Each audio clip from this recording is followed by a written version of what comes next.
Como está indicado na liturgia, meus irmãos, Salmo de número 134. Salmo 134.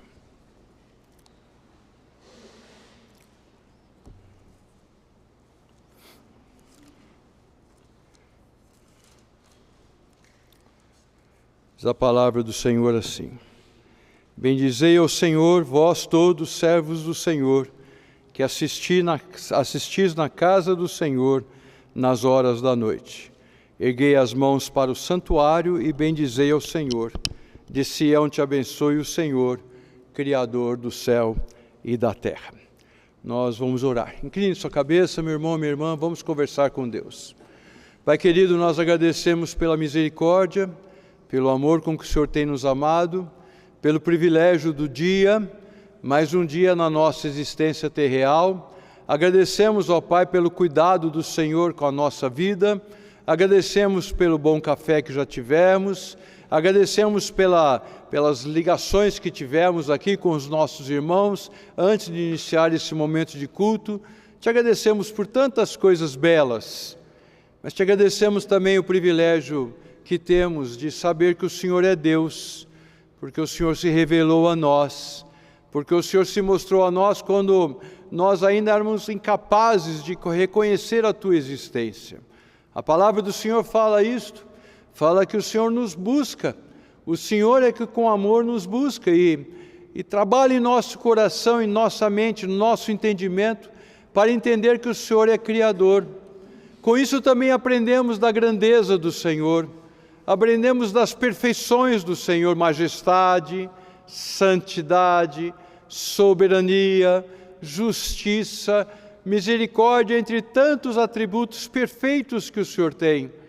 Por isso, Senhor Deus, nós entendemos que devemos adorar, devemos ter um ato de culto solene para lembrar a nós mesmos e testemunharmos àqueles que estão ao nosso redor a nossa crença no Senhor Altíssimo. Mas quem somos nós para oferecer culto ao Senhor? Pai, nossas mãos estão manchadas com o nosso pecado. Continuamos a errar diante do Senhor. Continuamos a deixar de fazer aquilo que o Senhor ordena e continuamos a fazer aquilo que o Senhor proibiu de fazer. Erramos por atitudes e por pensamentos. Sabemos de nossa limitação, mas estamos aqui para cultuar e a suplicar para que o Senhor aceite diante do Senhor este culto como um culto aceitável, aprovado. Aprovado, ó Pai, evidentemente não pela perfeição daqueles que oferecem, não, Senhor Deus, pelos nossos numerosos atos de justiça, porque já declaramos aqui, sabemos de nosso erro, mais uma vez pedimos a Tua misericórdia e o Teu perdão sobre nós. Mas nós pedimos que o Senhor aceite este culto porque aprendemos na Tua palavra que o perdão que o Senhor dá a nós é um perdão que a Tua justiça exige um pagamento. E esse pagamento foi feito por Jesus, nosso Salvador. Portanto, ó Pai, ainda imperfeitos e pecadores, no entanto, somos justificados pela fé em Jesus, na Sua obra maravilhosa, na Sua obra suficiente, na Sua obra eficiente. É nessa condição que estamos aqui, o Teu povo chamado, resgatado, comprado, justificado pela fé. E é nessas condições que pedimos, recebe este culto como um aroma suave na presença do Senhor. É a oração que fazemos em nome do Teu Filho amado, Jesus, a quem amamos e a quem servimos. Amém. Meus irmãos, você crê comigo tudo isto? Crê no Deus Altíssimo, soberano, Senhor de todas as coisas, você crê? Então eu quero convidar você para unir a sua voz comigo, para nós juntos fazermos a declaração daquilo que nós cremos. De uma maneira unida, de uma maneira coletiva, vamos fazer declarando nossa fé na forma do chamado credo apostólico. A versão que nós usamos, a tradução que usamos, está impressa logo nas primeiras páginas do inário que está nos bancos. Eu convido você para unir sua voz comigo e fazermos essa declaração. Vamos ficar em pé, símbolo da solenidade deste ato, da seriedade deste ato declaratório.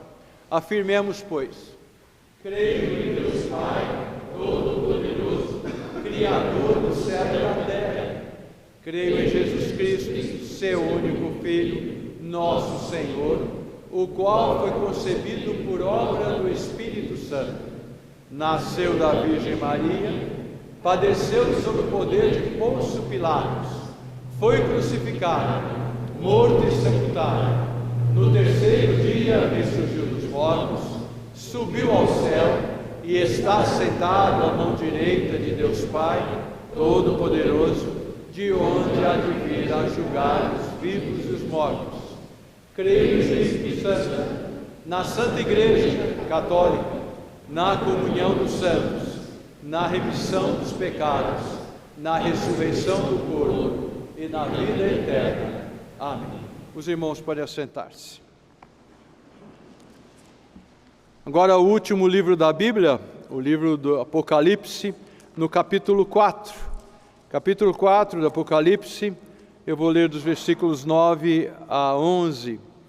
Esses versículos falam para nós de um momento especial na visão de João, quando ele percebe todo aquele momento de declaração, de exaltação de Deus. Diz a palavra do Senhor assim: quando estes seres viventes derem glória, honra e ações de graças ao que se encontra sentado no trono e ao que vive pelos séculos dos séculos, os 24 anciãos prostrar-se-ão diante daquele que se encontra sentado no trono, adorarão o que vive pelos séculos dos séculos e depositarão as suas coroas diante do trono, proclamando: Tu és digno, Senhor e Deus nosso, de receber a glória, a honra e o poder, porque todas as coisas tu criaste, sim, por causa da tua vontade vieram a existir e foram criadas.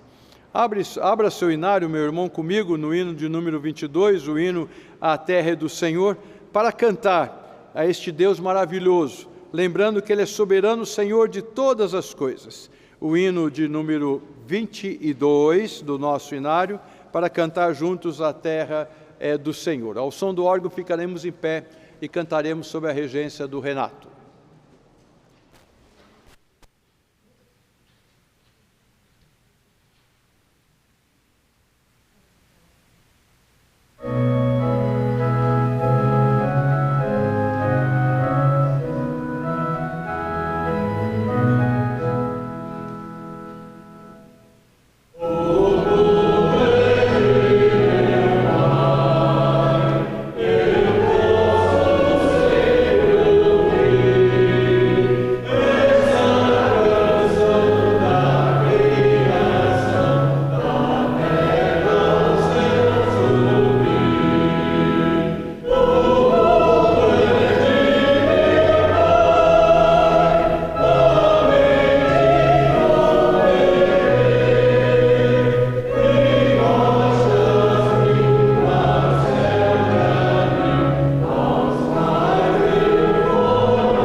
Ainda em pé, meu irmão, junto comigo, vamos unir nossas vozes e vamos fazer a oração que Jesus ensinou. Vamos orar todos.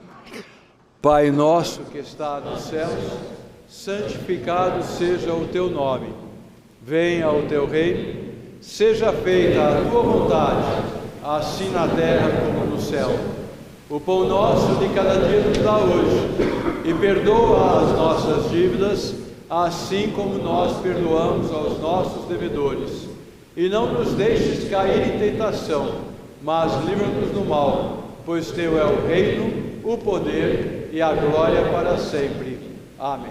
Os irmãos podem assentar-se mais uma vez. No livro dos Salmos, Salmo de número 142. Salmo 142. Diz a palavra de Deus ainda: Ao Senhor ergo a minha voz e clamo, com a minha voz suplico ao Senhor. Derramo perante Ele a minha queixa, à sua presença exponho a minha tribulação. Quando dentro de mim me esmorece o espírito, conheces a minha vereda. No caminho em que andam me ocultam a armadilha. Olha à minha direita e vê, pois não há quem me reconheça, nenhum lugar de refúgio, ninguém que por mim se interesse. A ti clamo, Senhor, e digo: Tu és o meu refúgio, o meu quinhão na terra dos viventes. Atende ao meu clamor, pois me vejo muito fraco. Livra-me dos meus perseguidores, porque são mais fortes do que eu. Tira a minha alma do cárcere, para que eu dê graças ao teu nome. Os justos me rodearão, quando me fizeres este bem. O hino que o coro vai cantar é baseado neste salmo, tem este título, e você aí dentro do boletim tem uma folhinha com a letra do hino, se você quiser acompanhar aquilo que estará sendo cantado agora.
Vamos orar mais uma vez. Pai, nós estamos diante do Senhor, como diz o salmista, Pai, num momento especial de nossa vida. Mas, na verdade, a maior queixa que nós temos legitimidade de apresentar diante do Senhor é acerca dos nossos próprios pecados. Como o teu servo Jeremias ensina no livro das Lamentações, se temos alguma coisa a queixar-nos diante de Ti, ó Pai, é dos nossos próprios pecados. Senhor Deus, estamos aqui reconhecendo nossa pequenez, estamos reconhecendo aqui, ó Pai, as nossas dores, especialmente, Senhor Deus, agora falando daquelas que advêm da consequência, da consciência de nossas limitações, de nosso erro, da nossa pequena fé. Nós estamos aqui apresentando diante do Senhor os nossos pedidos. Nós agradecemos porque a Tua palavra deixou muito claro, como já dissemos aqui neste culto, que o Senhor, por misericórdia, nos alcançou e providenciou, ó Pai, o pagamento da nossa conta. Nós sabemos disso. Esse altíssimo preço, o sangue de Jesus derramado na cruz para pagar nossa conta. Nós Te louvamos por isso, Pai, e pedimos a Ti, Senhor, que o Senhor nos ajude a lembrar disso no nosso dia a dia, pela vergonha do nosso erro, pela necessidade de nossa confissão, do reconhecimento de nossas limitações, do fato, ó Pai, que muitas vezes somos vencidos pelo pecado que está dentro de nós, pela nossa pequenez, as nossas concupiscências. Reconhecemos que temos falhado, mas agradecemos porque o Senhor nos coloca num lugar especial. O Senhor nos coloca na presença do Senhor, nos dá o direito, o privilégio de chamar o Senhor de Pai. Coisas maravilhosas que advêm àqueles que creem no nome de Jesus e no ensino da Tua palavra. Senhor, cubra-nos com esse sentimento precioso de segurança, de alegria, de esperança em toda a nossa caminhada. É a oração que fazemos em nome de Jesus, Teu Filho amado, o Senhor e Salvador de nossa vida. Amém. Abra o seu hinário, meu irmão, minha irmã, no hino de número 92. Nós vamos cantar aqui, já fizemos isso em outro domingo, vamos fazer novamente apenas 2 estrofes desse hino. Hino 92, a primeira e a segunda estrofes desse hino. Mais uma vez, ao som do órgão, nós vamos ficar em pé e cantaremos sob a regência do Renato, primeira e segunda estrofes do hino 92.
Palavra do Senhor agora no texto escolhido para a mensagem desta manhã, se encontra no capítulo 50 do primeiro livro da Bíblia, Gênesis, capítulo 50, o último capítulo deste livro, e vou ler o trecho que está indicado, vai do versículo 15 ao versículo 21. Gênesis 50, do versículo 15 ao versículo 21. Diz a palavra de Deus assim: Vendo os irmãos de José que seu pai já era morto, disseram: É o caso de José nos perseguir e nos retribuir certamente o mal todo que lhe fizemos. Portanto, mandaram dizer a José: Teu pai ordenou antes da sua morte, dizendo: Assim direis a José: Perdoa, pois, a transgressão de teus irmãos e o seu pecado, porque te fizemos mal. Agora, pois, te rogamos que perdoes a transgressão dos servos de Deus, de teu pai. José chorou enquanto lhe falavam. Depois vieram também seus irmãos, prostraram-se diante dele e disseram: Eis-nos aqui por teus servos. Respondeu-lhe Jesus: Não temais, acaso estou eu em lugar de Deus? Vós, na verdade, intentastes o mal contra mim, porém Deus o tornou em bem, para fazer como vedes agora, que se conserve muita gente em vida. Não temais, pois eu vos sustentarei a vós outros e a vossos filhos. Assim os consolou e lhes falou ao coração. Mais uma oração. Pai, estamos diante da palavra do Senhor e misericórdia pedimos, capacidade de entender o teu ensino nesse texto tão bonito. Ainda vendo belas coisas aqui no final do livro de Gênesis. E pedimos que o Senhor aplique em nosso coração aquilo que necessitamos ter agora. É a oração que fazemos em nome de Jesus, teu Filho amado, Senhor e Salvador de nossa vida. Amém. Tiago é um belo livro. Eu gosto muito da carta de Tiago. Já disse isso algumas vezes. Há ensinos profundos e muito práticos naquela carta. Há coisas maravilhosas. É gostoso ler Tiago. Gosto de estudar Tiago. Gosto de pregar em Tiago. Eu vejo tantas coisas preciosas demais naquele servo do Senhor. Eu gosto de lembrar que Tiago é um dos irmãos de Jesus, relatados nas Escrituras.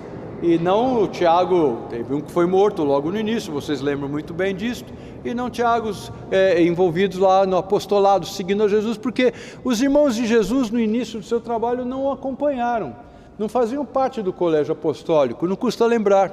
No entanto, depois da morte de Jesus, é narrado nas Escrituras que Tiago se tornou uma figura proeminente na igreja lá em Jerusalém. Ele se torna, vamos dizer assim, o pastor da igreja em Jerusalém. Não se preocupe com o que eu vou falar agora, o bispo da igreja de Jerusalém.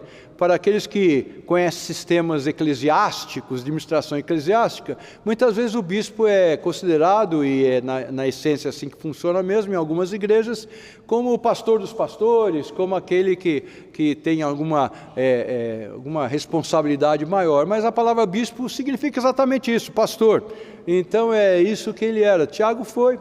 Tiago é o que tem uma palavra muito sábia relatada lá em Atos, quando há um debate sobre como que deveria continuar a igreja que está crescendo e com pessoas vindo que não eram judeus, que não tinham seguido os costumes judaicos, e é um debate muito grande como fazer, como pregar, como receber, como deviam ser. Esses novos cristãos primeiro deveriam se tornar judeus e seguir todas as práticas dos judeus para depois se tornarem cristãos. Houve um debate enorme naquela primeira reunião que nós presbiterianos dizemos, a primeira reunião de presbitério que acontece, porque reúne presbíteros, líderes das igrejas lá em Jerusalém, e Tiago é a voz que se torna sábio, que dá um parecer e que indica o caminho da igreja a seguir. Ele escreve uma belíssima carta, fala muitas coisas importantes. Eu brinco dizendo que Tiago é o livro para ler com um capacete na cabeça, porque o Senhor vai dando os croques assim, falando assim: olá menino, olá menina, você não está cumprindo? Presta atenção, olha o que eu estou ensinando para você, é muito precioso. Mas há uma passagem de Tiago que é importante e que tem tudo a ver relacionado com esse texto aqui.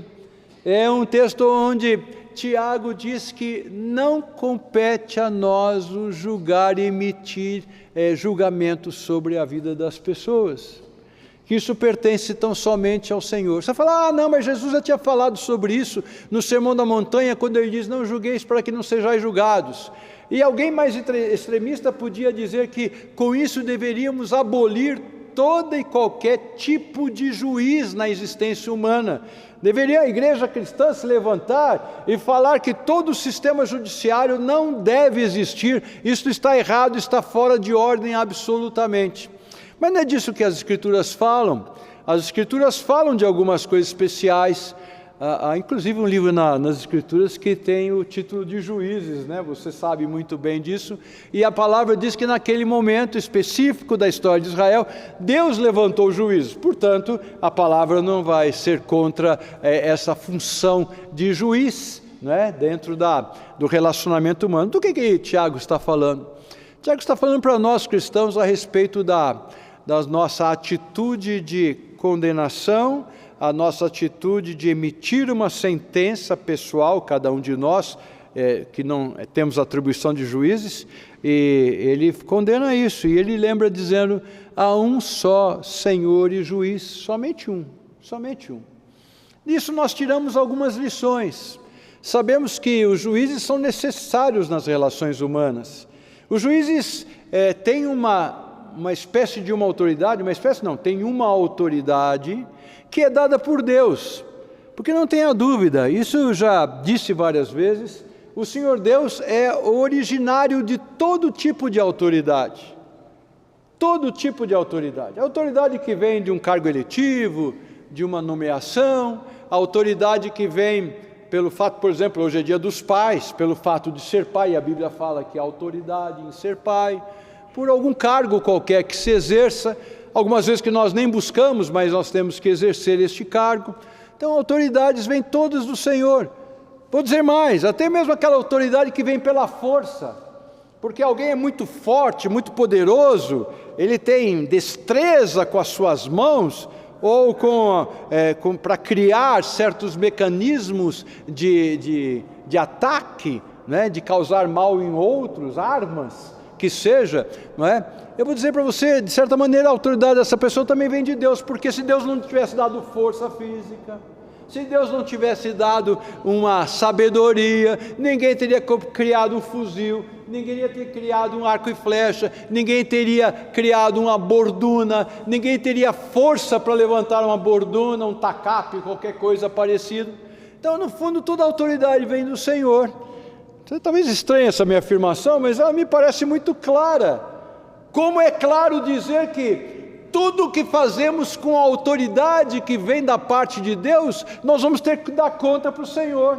Se você tem um físico melhor que outras pessoas e se impõe pela sua aparência física, pela sua estrutura óssea, pela sua força ou pela sua agilidade, seja o que for, você entenda que isso também vem do Senhor.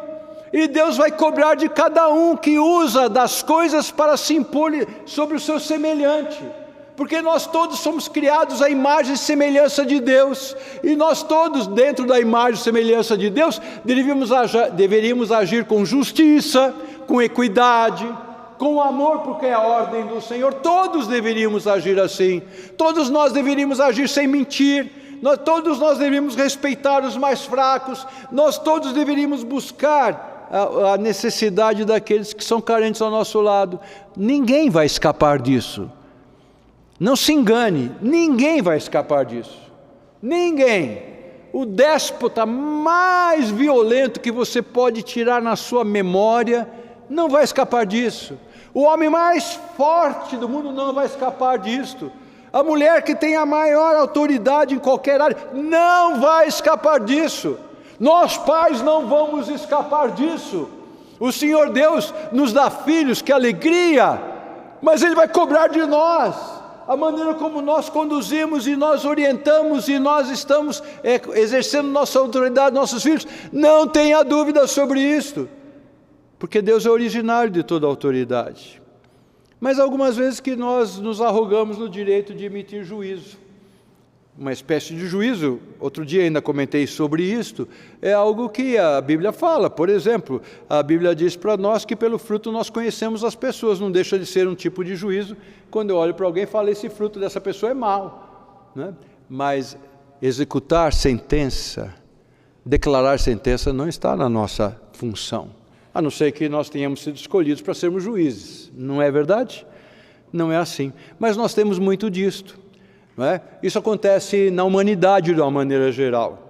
Costuma-se dizer aí que se você dá um pouquinho de autoridade para alguém, o autoritarismo praticamente vem junto.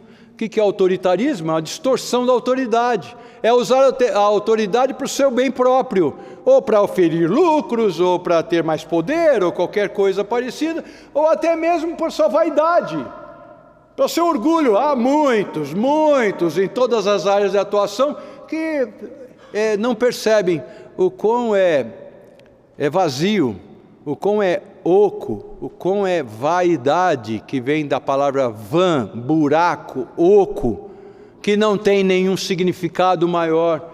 Estas coisas, quando alguém exerce assim, deveríamos sempre entender que estamos debaixo do cuidado de Deus em tudo. Então estamos na história de José, estamos caminhando aqui, estamos vendo José, um homem de Deus, um homem que Deus escolheu, filhinho querido do papai dele. Já comentamos sobre essas coisas, algumas coisas que entendemos que não foi realizado conforme o ensino bíblico, por Israel, por Jacó, como você preferir, Então temos isso, mas ele é um rapazinho meio petulante. Desculpa, você não pode dizer que eu estou agindo contra as Escrituras, dizer que José era petulante. Em algumas coisas ele foi bem petulante mesmo. O Senhor lhe revelou certas coisas, ele foi lá para falar para os seus irmãos e com isso provocando seus irmãos a ira. Eu não acredito que foi sábio o que José falou, mas José falou, mas pastor, Deus revelou para José, sim, mas você lembra que Jacó mesmo estranhou quando José contou sobre as estrelas e ali estava simbolizando aqueles que tinham autoridade familiar sobre ele e que se inclinariam diante dele. Não foi muito sábio, creio nisto. Eu gosto da sabedoria de Maria, mãe de Jesus. Eu gosto da sabedoria de Maria. É um belo exemplo, não só para as mulheres, mas para todos nós. O Senhor falou para ela que ela seria a mãe do Salvador. E a Bíblia fala que ela guardava essas coisas no seu coração. No seu coração. Então, se há alguma coisa para eu falar bem de Maria, eu tenho muitas coisas para falar. Uma das coisas que eu falo é isso, que ela foi uma mulher muito sábia. Dá umas escorregadas mais para frente no ministério de Jesus, vocês lembram disso, não é? Mas ela foi muito sábia, ela guardava todas as coisas no seu coração. Se José tivesse agido assim, o Senhor me mostrou, me apareceu em sonho, vou guardar isso.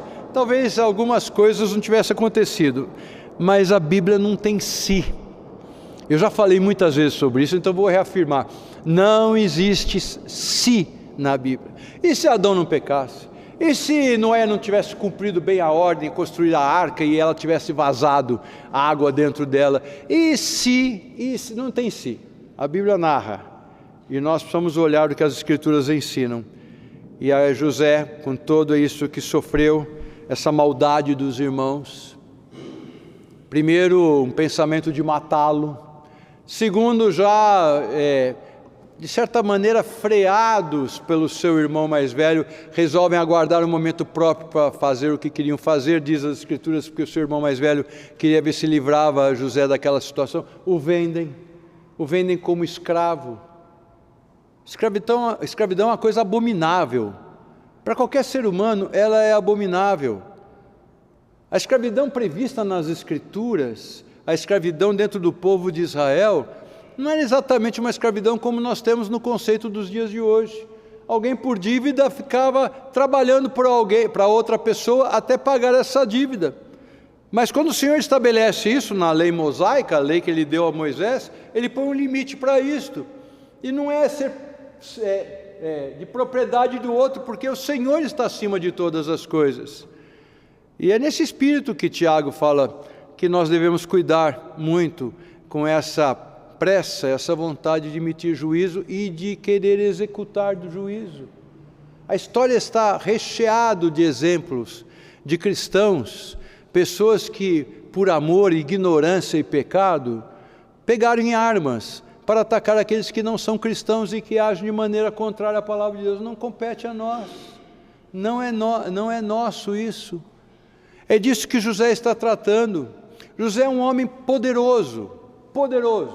E quando eu falo poderoso, eu não estou dizendo aspecto físico, eu não sei. A Bíblia diz que José era um homem bonito, não é? Ele foi alvo, inclusive, da cobiça da esposa de Potifar, não é? Ele era um homem bonito, mas eu não sei se ele era um homem forte, como se diz nos dias de hoje. Eu talvez nem diga mais, mas até uns dias atrás dizia um homem sarado, um homem lá com tudo certinho, né?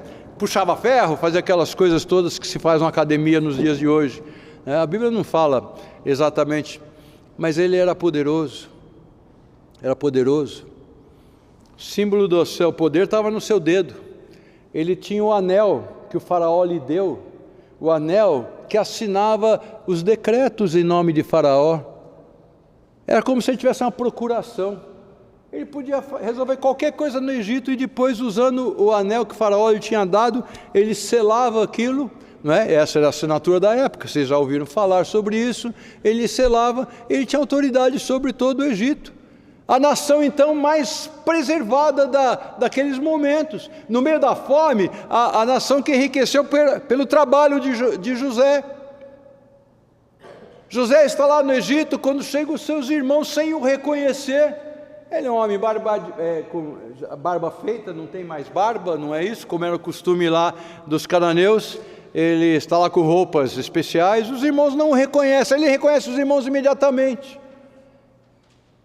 Ele exerce autoridade, ele toma atitudes que entende serem necessárias. A Bíblia já nos falou sobre esse aspecto, nós já meditamos sobre isso.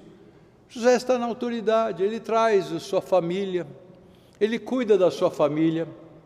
Ele, com a ordem de Faraó, sob a concordância de Faraó, coloca a sua família na melhor terra do Egito, na questão de ser produtiva. Vocês lembram, o Egito é um lugar, até hoje, um lugar com muitas dificuldades de ter uma terra boa, não é? A não ser nas margens do rio Nilo, onde ela é fértil, mas não é em todo lugar. Mas a terra que ele habita é uma terra que a família habita é.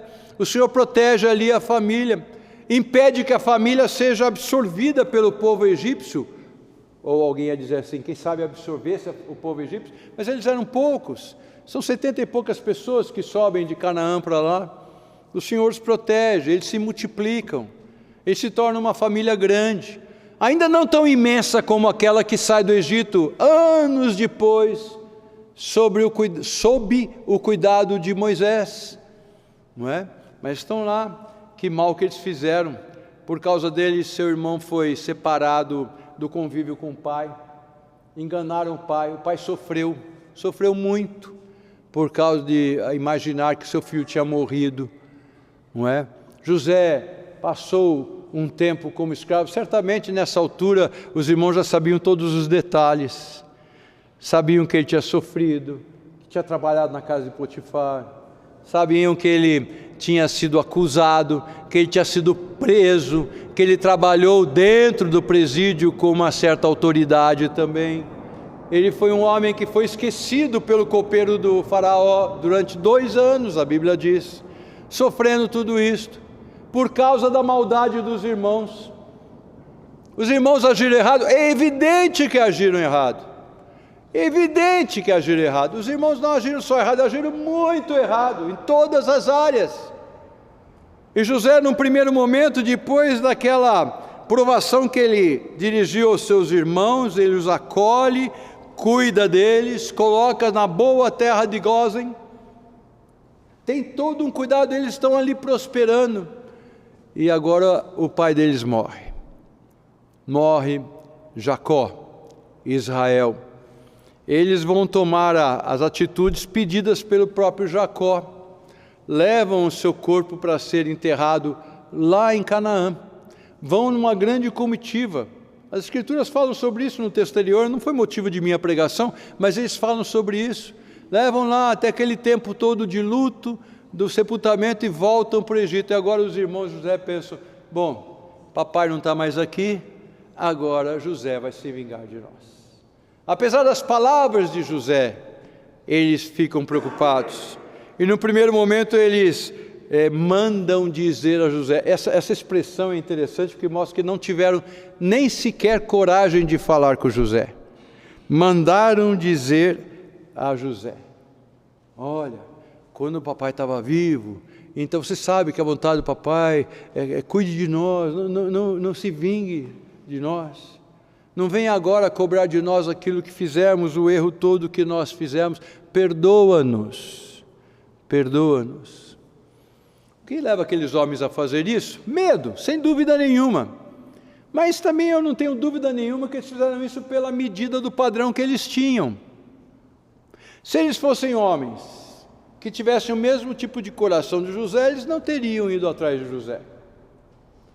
Se eles tivessem a mesma atitude, o mesmo pensamento, o mesmo temor de Deus que José tinha, qual a preocupação de agora mandar alguém para conversar com José e falar: José, segure a mão aí, perdoa-nos, não se vingue sobre nós. Então há medo, sem dúvida que há medo. Nosso irmão é poderoso. Há algum arrependimento? Sim. Que tipo de arrependimento? Não sei. Porque é verdade, existem tipos diferentes de arrependimento. Tem aquele arrependimento que você tem e fala assim: eu não devia ter feito isso, não deu certo, não foi bom, perdi tempo, bati o carro, perdi o horário. Por que eu fui fazer isso? Não devia ter comido essa ameixinha do pudim, né? Aquela história famosa de que você passa mal, não é com a feijoada que você comeu, o pudim que você comeu, mas a ameixa te fez mal. Então é um arrependimento assim meio mequetrefe, um negócio meio esquisito. Tem esse tipo de arrependimento, mas tem aquele arrependimento que é o conhecimento realmente da falta cometida, do erro cometido, aquilo que nos leva a dizer: eu não posso fazer esse tipo de coisa, isso está completamente contra aquilo que é certo. Eu tenho que pedir perdão a Deus, porque eu indo contra a vontade de Deus, eu estou em dívida com o Senhor Deus. Esse é o arrependimento que precisamos ter. Esse é o arrependimento que é exigido do ser humano para a sua salvação. Não, é muito melhor mesmo o negócio de igreja, porque lá na igreja é mais legal, ensina umas coisas boas, ensina a perdoar as pessoas têm um bom relacionamento, lá as pessoas me ajudam, e também eu até gosto de ajudar as outras pessoas. Então eu me arrependo dos caminhos que eu fiz antes, é melhor ficar na igreja. Não, é um arrependimento verdadeiro, é um arrependimento que bate na nossa mente, no nosso entendimento, e diz: eu estou agindo contra Deus, eu preciso mudar de vida, porque eu tenho que dar conta da minha vida a Deus, eu preciso mudar. Esse é o arrependimento necessário, exigido para a salvação. É o arrependimento que é a pregação de Pedro, é o arrependimento que é a pregação de João Batista, é o arrependimento que é a pregação de Jesus. É uma coisa igual deles. Arrependei-vos e crede. Arrependei-vos e crede. É necessário perceber o quanto nós precisamos de Deus, restaurar nosso contato com Deus, nosso relacionamento com Deus, porque de Deus nós viemos e para o Senhor nós voltaremos um dia, e Deus há de cobrar da nossa vida, e nós precisamos entender isto, a seriedade disto. Não se brinca com esse tipo de coisa. Depois a gente acerta e dá um jeito. Sabe aquele famoso jeitinho brasileiro? Mas não é tanto assim, né? Não precisa ser desse jeito. Vamos lá, levando a vida, depois eu vejo, depois eu penso, como se nós tivéssemos certeza do depois. No acidente aéreo 2 dias atrás, um dos passageiros era um homem crente, líder de um trabalho maravilhoso que é feito na distribuição de Novos Testamentos. Ele era líder de uma determinada área dos Gideões, na cidade de Marechal Rondon. Quem me contou foi um Gideão, né? Ele era líder do trabalho, era um dos passageiros daquele avião. Eu vendo aquele avião cair, que coisa espantosa, né? Sempre imagino um avião tentando pousar, ou um avião caindo de bico, mas o avião rodando que nem um helicóptero. Que loucura foi aquela, não é? E nós ficamos pensando: quem conhece a vida? O que você sabe da vida? Ele cai num terreno de uma casa, ao lado da casa, parece que eram 3 pessoas que estavam dentro da casa naquela ocasião, não sofrem dano. Mas você já levou alguma coisa na cabeça, seja uma sementinha, ou seja um galho que cai e te machuca? Você imagina um avião cair sobre a sua cabeça, chapado? Você nem dá para ver ele vindo e fugir. Cai! Que isso? Um dos meus personagens prediletos de quadrinhos era um personagem que dizia que só temia uma coisa: que o céu caísse sobre a sua cabeça. Quem conhece os personagens sabe de quem que eu estou falando. Só temia uma coisa: que o céu caísse sobre a sua cabeça. E o Senhor Deus ali preservou a família, mas 62 pessoas perderam sua vida. Não sei se havia outros cristãos, não sei disso. A minha irmã falando com a pessoa que contou a história do Gideão, falou: bom, pelo menos um foi salvo do acidente. Pelo menos um foi salvo do acidente. Mas não sabemos, pode ter outros, queira Deus que todos fossem a mesma coisa. Você não sabe de sua vida. Não dá para você falar: vamos levando, depois a gente resolve isso. É preciso você entender que você está em dívida diante de Deus, e você precisa resolver esse assunto, e esse assunto é solúvel.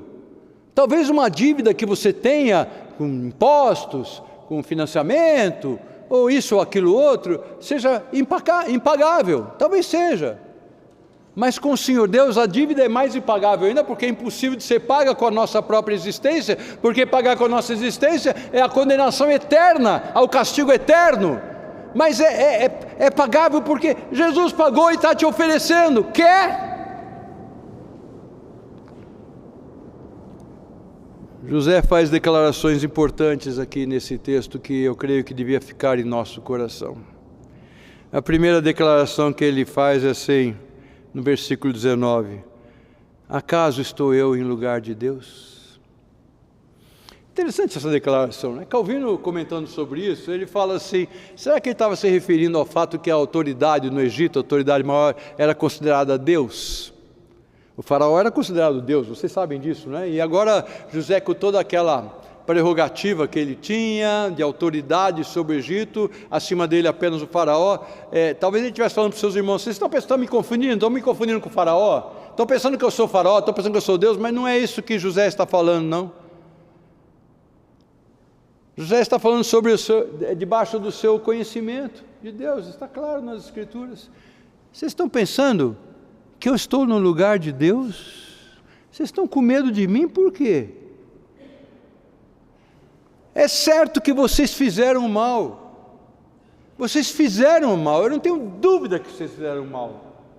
Vocês intentaram fazer o mal contra mim. É certo, é claro. Mas essa afirmação maravilhosa do versículo 20: porém Deus o tornou em bem, para fazer como vedes agora, que se conserve muita gente em vida. Sabe, irmãos, uma das coisas que nós precisamos entender é que Deus, na sua misericórdia, Ele sabe e cuida da nossa vida, nada está fora do seu controle. Não há como saber o que Deus quer para a nossa vida a cada instante. Nosso conhecimento não alcança a capacidade de entender acerca de Deus. A perda de um querido, uma querida, a impossibilidade de alcançar um objetivo, seja qual for, às vezes legítimo. Há casais que desejam ter filhos e não conseguem ter filhos, o desejo legítimo. E o Senhor Deus não permite que tenham. É legítimo, eu não sei por quê. Outros que tratam mal seus filhos, e alguém fala: mas por que Deus deixa uma criança nascer nesse tipo de família e aquela outra família tanto quer uma criança? Por que Deus faz isso? Eu não entendo, não tenho resposta, a não ser o fato de que eu confio na sabedoria do Senhor, Ele sabe o que faz. Nós temos um pastor no nosso presbitério que o filho mais velho dele, quando a mãe estava grávida, a esposa desse pastor estava grávida, ela teve uma dessas doenças que tudo indica que a criança pode desenvolver um mal. E os médicos queriam que fosse tirada a criança, que ela abortasse. Ela falou: não, se Deus me deu, é assim que vai ser.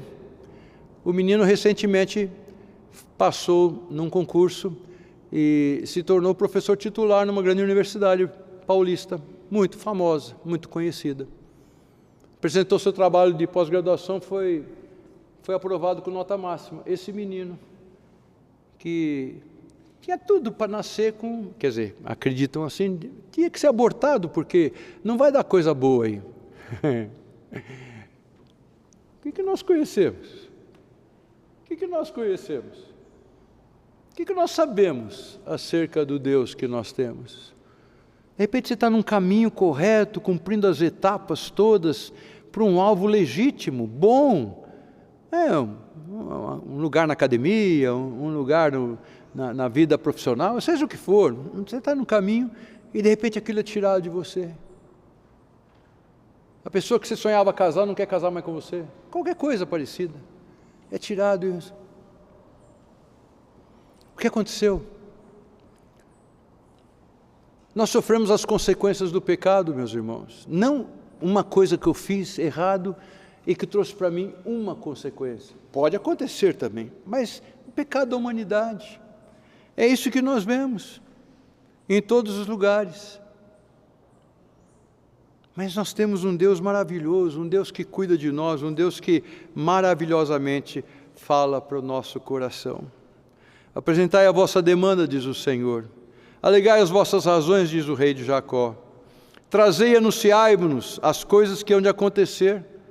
Relatai-nos as profecias anteriores para que atendamos para elas e saibamos se cumpram, ou fazei-nos ouvir coisas futuras. Anunciai-nos as coisas que ainda hão de vir, para que saibamos se sois deuses. Fazei bem ou fazei mal, para que nos assombremos e juntamente o veremos. Eis que sois menos que nada, e menos do que nada é o que fazeis. Abominação é quem vos escolhe. Estou lendo em Isaías, no capítulo 41, a partir do versículo 21. O Senhor está falando para o povo: o que vocês estão achando que vocês são? Vamos conversar então fala. Vocês que são sábios, vocês que sabem o rumo que a humanidade deve andar, vocês que sabem os dias de vida que vocês devem ter. Esses dias eu estou lembrando, por causa de leitura, dos dias, Ezequias, um rei que fez coisas belíssimas, um dos melhores reis, no sentido de seguir a vontade de Deus de Israel, um dos melhores, Ezequias. E chega um momento que ele está doente. Aí Isaías vai lá e fala para ele: Ezequias, arruma as tuas coisas. E Deus ainda mandou para ele um aviso: dá tempo, arruma todas as coisas, estabelece o que tem que estabelecer, porque eu vou te levar. E Ezequias vira para o canto e ele ora e chora e pede: Senhor, lembra de mim, como eu fiz as coisas certas. Aí o Senhor Deus chama Isaías e fala: Isaías, vai falar com ele, eu vou dar mais um tempo de vida para ele. Nesse tempo de vida dele, ele se ensoberbeceu. Ele desobedeceu a Deus. O ato de mostrar os tesouros para a embaixada da Babilônia é um ato que simbolizava assim: eu sou Ezequias, olha o que eu tenho, olha o meu reino. Isaías fala para ele: que é isso que você fez? Mostrar os tesouros do templo, porque ele mostrou os tesouros do templo, da casa dele também, mas do templo, ele fala que ele não escondeu nada, mas do templo, como levar lá para dentro do templo uma embaixada da Babilônia? Eu fico imaginando, você já pensou nisso? Não é para entrar no templo, não é qualquer um que entra no templo, naquela época. Levou lá para dentro, o ouro, olha, começou um rei poderoso, importante, olha aí meu poder, né? A Bíblia diz explicitamente que Deus permitiu isso tudo para provar a Ezequias. Ezequias mostra o seu pecado. Não quer dizer que ele morreu descrente.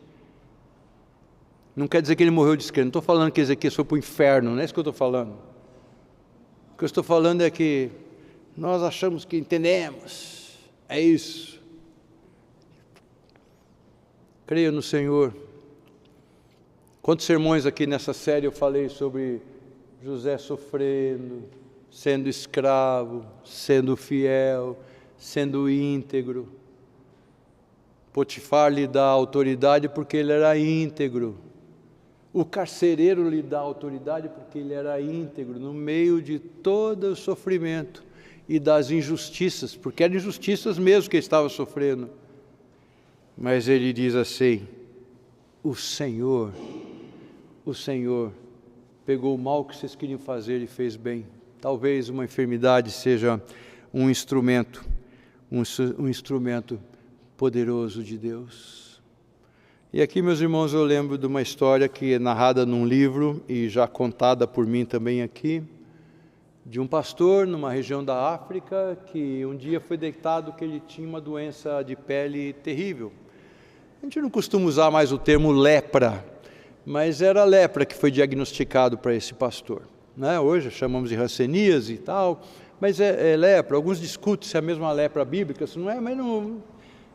Tem até algum médico aqui que pode falar sobre, esse não é o problema. O tratamento que ele recebeu lá no país dele era o que era muito comum em nosso país. Eu já contei essa história que lá perto de Bauru tem um lugar lá que era o lugar onde colocava as pessoas que eram leprosas. Eu tive uma ovelha, um senhor cuja esposa era leprosa. Casou com ela, ela não contou. Quando descobriu, logo depois do casamento, que era leprosa, o casamento foi anulado, porque era assim que dizia a lei na época. Não era divórcio, era anulado o casamento.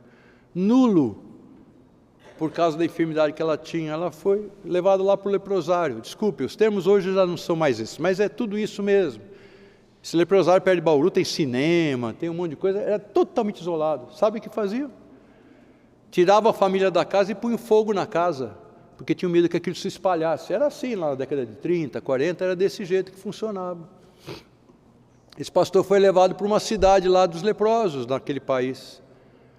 E lá viveu alguns anos. Depois dos anos de tratamento, etc., ele foi considerado curado. Aí ele foi trazido de volta para a grande cidade do país. E há uma reunião no presbitério, um culto de ação de graças, não podia ser de outra maneira. Faz um culto de ação de graças, que ótimo, o pastor nosso amado foi curado, está aqui conosco, Deus o abençoou. E ao término, o presidente do presbitério disse para ele: agora você escolhe a igreja que você quer ser pastor.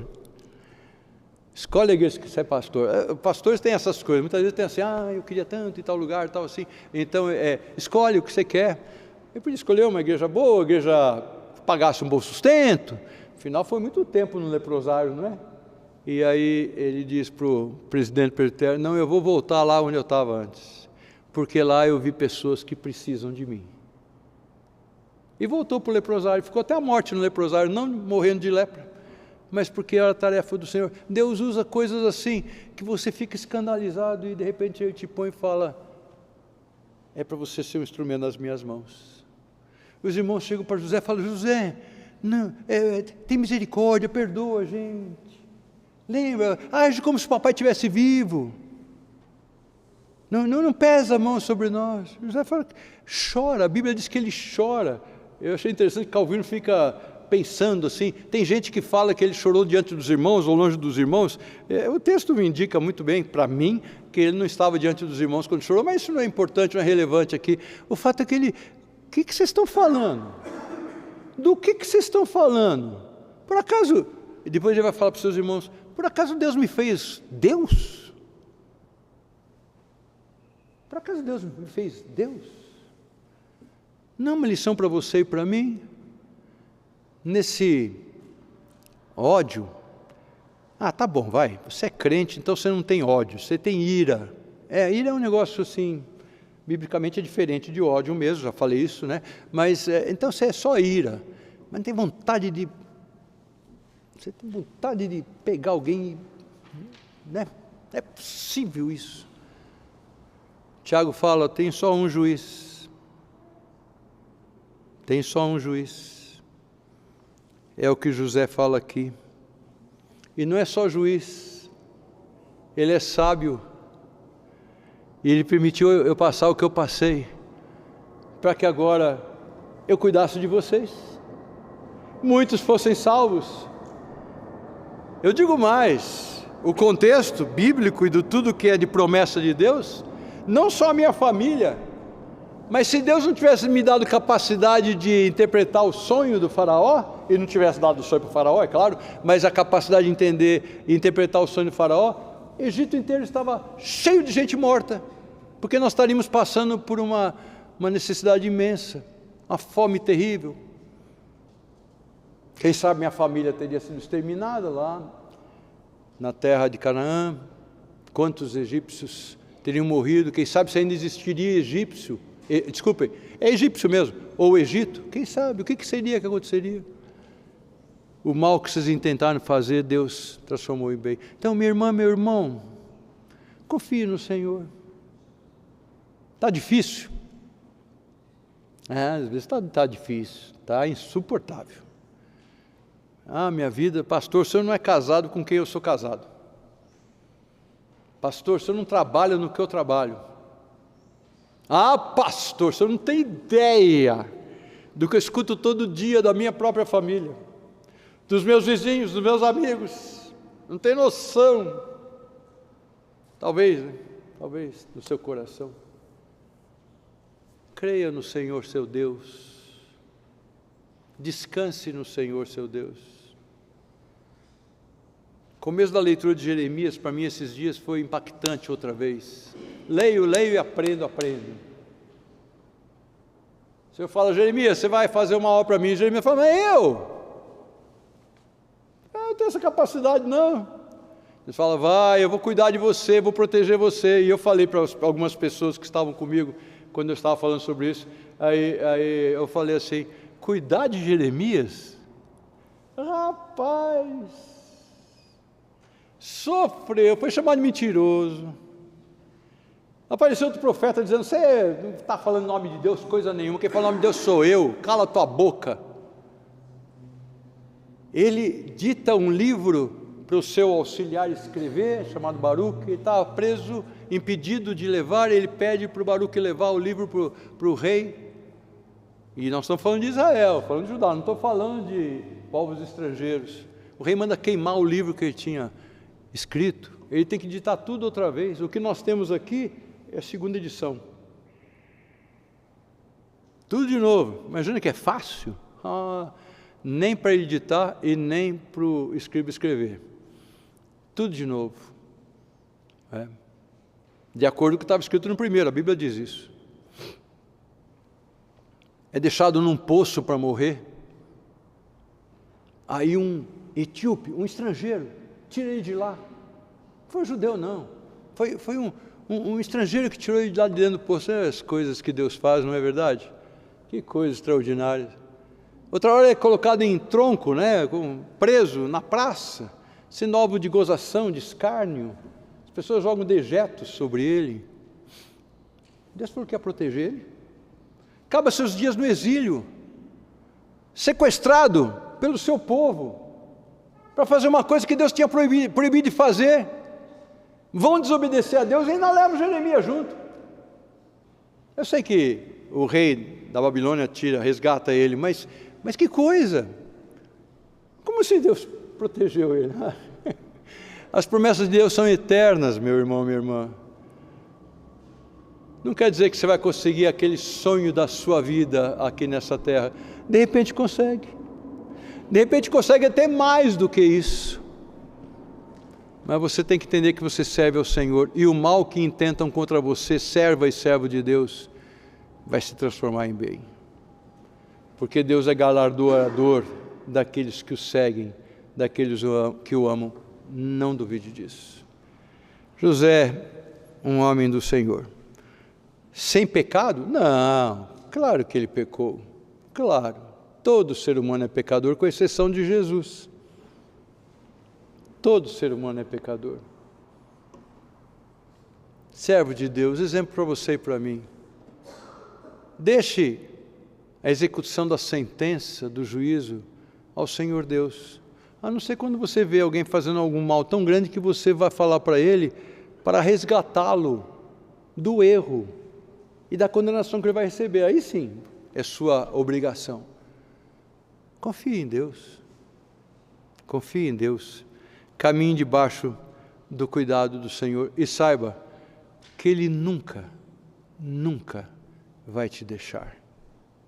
Confia no Senhor. Saiba que Ele está sempre perto de você.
Vamos orar? Querido Deus, obrigado pela misericórdia, pelo amor, pelo carinho, porque o Senhor nunca desiste de nós, porque o Senhor está sempre cuidando de nós e tem um projeto, um plano especial para cada um de nós. Ajuda-nos a andar sempre confiados, confiantes, que o Senhor, acima de qualquer coisa, está exercendo a autoridade e a sabedoria do Senhor. Nós vamos sair deste lugar, vamos voltar a algumas situações bastante rotineiras, mas ajuda-nos a lembrar, ó Pai, do Teu cuidado, do Teu carinho sobre cada um de nós. Mais uma vez pedimos, nós oramos em nome de Jesus, Teu Filho amado, Senhor e Salvador de nossa vida. Amém. Abra o seu inário, meu irmão e minha irmã, e vamos cantar essa doxologia. Já cantamos outro dia, os irmãos já estão com ela na sua mente, acredito eu, número 17 do inário, para declararmos a grandeza do Deus maravilhoso, o Deus triuno, doxologia número 17. De novo, ao som do órgão e sob a regência do Renato, vamos cantar.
Senhor Jesus, o amor do Pai, a misericórdia, o consolo do Santo Espírito esteja convosco e sobre todos aqueles que amam a Jesus, hoje e para todos sempre.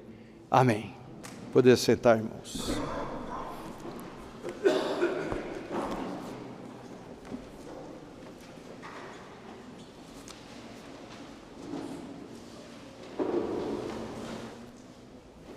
Dia dos Pais. Eu sinto um pouquinho de obrigado com a minha esposa. Posso obrigar com ela para esse mundo? Eu pedi para ela fazer um babador para mim. Eu queria vir aqui abrir minha porta e fazer um babador desse tamanho. Ela não quer fazer, mas dá tempo. Essa semana foi complicada. Graças a Deus.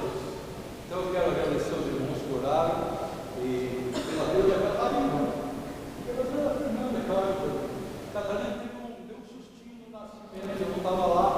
Mas teve sustinho, teve que ser trabalhado.